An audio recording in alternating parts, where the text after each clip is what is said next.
So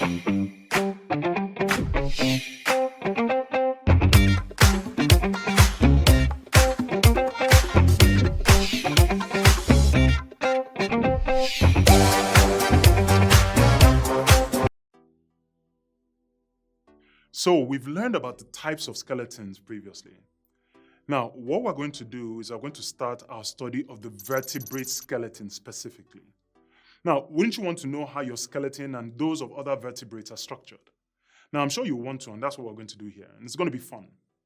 So, vertebrates have endoskeletons, and I believe you can explain what that means. Now, if you said internal or within or inside of their bodies, you've got it, and that's fantastic.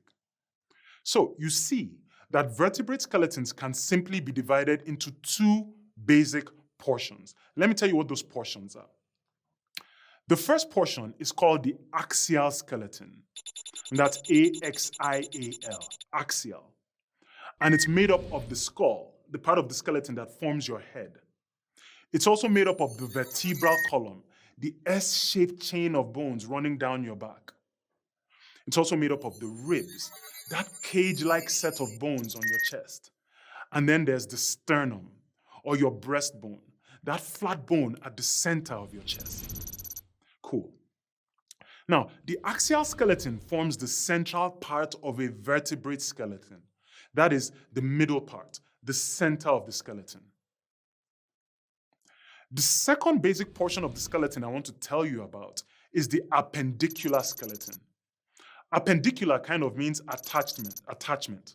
So something attached to something else.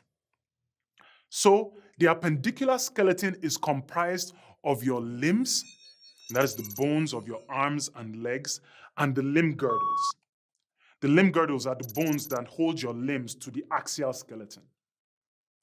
The appendicular skeleton is called that because its bones are all attached and joined to the axial skeleton at several points to make up the whole skeleton. Fantastic.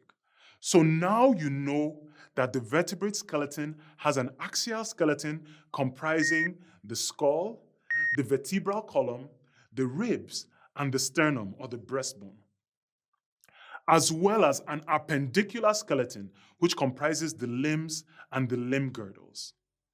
Now we're going to move on, and in the next lesson, we'll look at the mammalian axial skeleton, and we'll look at it in much more detail. And I'll see you then.